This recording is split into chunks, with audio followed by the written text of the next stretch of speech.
Salam dəyərli yoldaşlar, hər birinizi xoş gördük təkrar. Öncəliklə bundan əvvəlki videoya göstərdiyiniz dəstəyə görə, yazdığınız xoş sözlərə görə hər birinizə təşəkkürümü bildirirəm. Bu mənim üçün böyük bir motivasiya oldu. Bu eyni zamanda mənə gələn mesajlardan əvvəlki dərsin çox faydalı olduğunu gördüm. Bu məni biraz da daha da sevindirdi və ümid edirəm ki, çəkilən bütün videolar sizin üçün faydalı olacaq və mənim üçün də böyük bir motivasiya olacaq.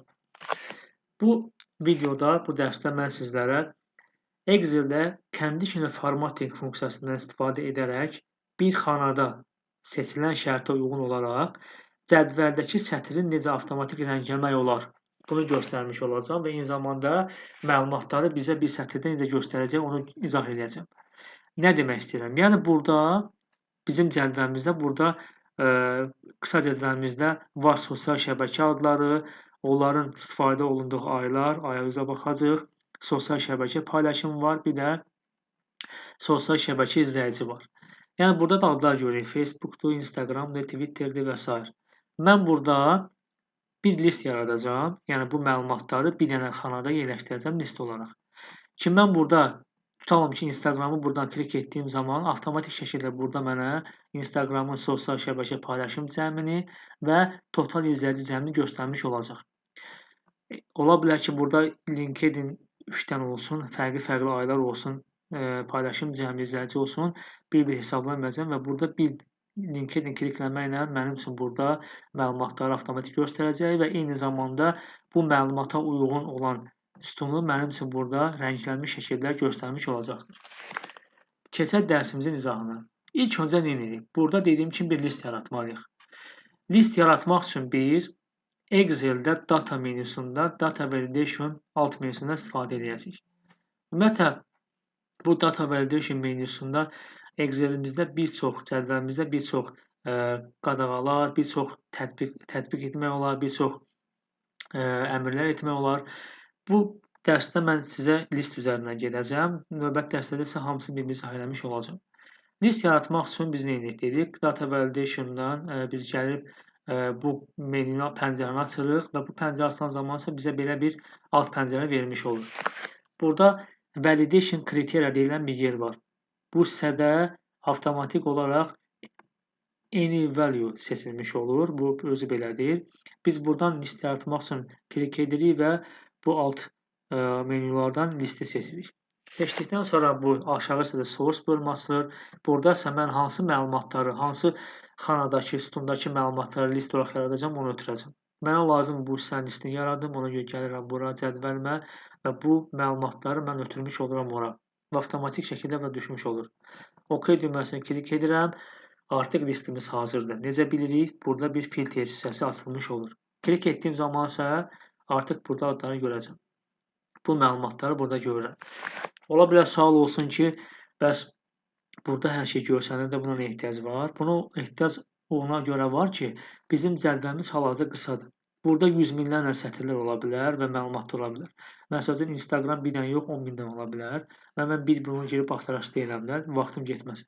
Burada bir dənə Instagramı bir dənə göstərir mənə, yəni bir ayrı 10 min dənə Instagram yazmır. Bir dənə Instagram yazır və mən onu seçdiyim zaman burada 10 minin məlumatını bir yerdə cəm şəklində göstərmiş olur. İndi bu cəm necə göstərəcək, onu deyim sizə. Bizə lazım paylaşım cəmini Instagram burada avtomatik göstərsin.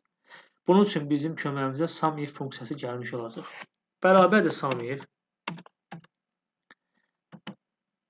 SUMIF-in alt menüləri nədir? Alt kriteriyalar. Birinci range gəlir. Range hissəyə isə mən nəyi ötürəcəm ilk olaraq? Baxın, mən dedim ki, bunu klik etdiyim zaman Instagramı mənə Instagram məlumatı gətirsin. Bu range-də mənə deyir ki, sən bu Instagramın sözünkü var, bu məlumatın Excel-də hansı, bizim cədvəldə hansı sütundadır. Mən də deyirəm ki, bu mənim A sütunumdadır. Yəni, mən burada Instagram seçəndə sən getməyə buradan axtar gətir.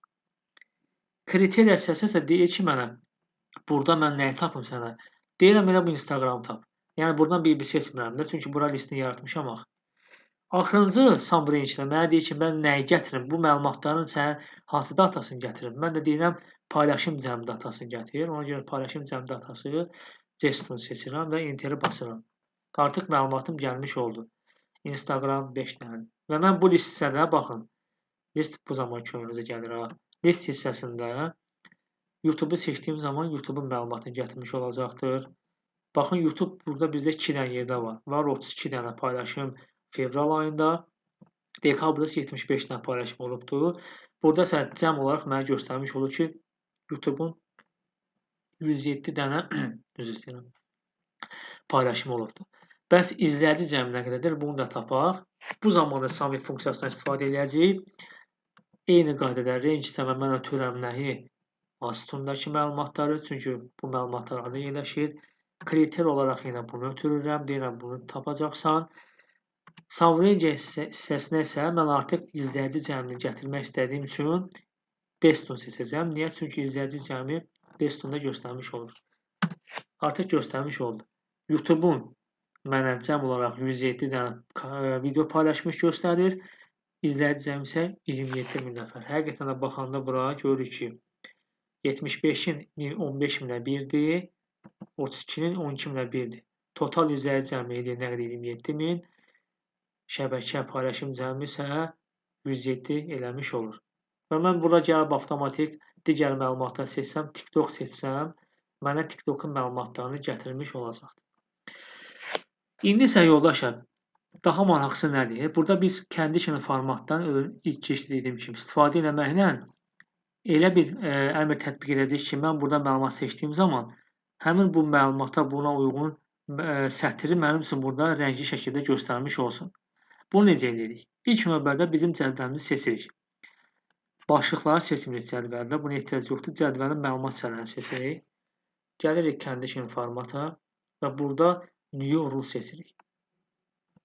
New Rule seçdikdən sonra bir çox burada bizə əmrlər tətbiq etmək üçün başlıqlar verir. Bizə lazımdır 100 formula və burada biz formula gəlib formula yazmalıyıq. Deyirəm ki, A2 xanam bərabər olsun F2 xanama. Niyə? Yəni mən bunu seçəndə buna uyğun məlumat gətir rənglə. Yazdıqdan sonra burada 2-nin qarşısındakı dollar işarəsi var, yəni dondurma deyirik də, biz ona sütun dondurması, sətrin dondurması. Bunu silirəm. Və format hissəsinə daxil oluram. Burada rəng seçimi olacaq mənə. Burada border yox, fill hissəsinə gəlirəm. Deyirəm ki, sütunu mənim üçün bu rəngdə göstər. Yəni bu təbii ki, zövqə asılı olaraq dəyişən bir şeydir. Məsələn, mən sarı rəng deyirəm ki, mənim üçün sarı yox, göy olsun da, biraz sarı tök görsəncək, göy rəngdə göstər. OK düyməsini klikləyirəm. Artıq düzdür, bəli, əmin oldum və bir də OK klikləyirəm. Baxın, avtomatik göstərir. Çünki burada TikTok seçmişəm. Gəlib əgər burada mən YouTube-u seçsəm, cədvəldə YouTube-ların mənim üçün rənglənmiş olacaq. Eyni zamanda burada avtomatik cəmləri də göstərmiş olacaq. Gəlib burada mən Facebook-u seçsəm, mənim üçün Facebook rəngləyəcək, məlumatlar dəyişəcək və həmçinin də olsun LinkedIn seçsəm, LinkedIn burada rəngini göstərəcək və mənə cəm şəkildə məlumatları vermiş olacaq. Bugünkü dərsdə bu qədər yoldaşlar. Ümid edirəm bu da faydalı oldu. Öz fikirlərinizi yenə şərh bölməsinə yazmağı unutmayın. İzlədiyiniz üçün təşəkkürlər.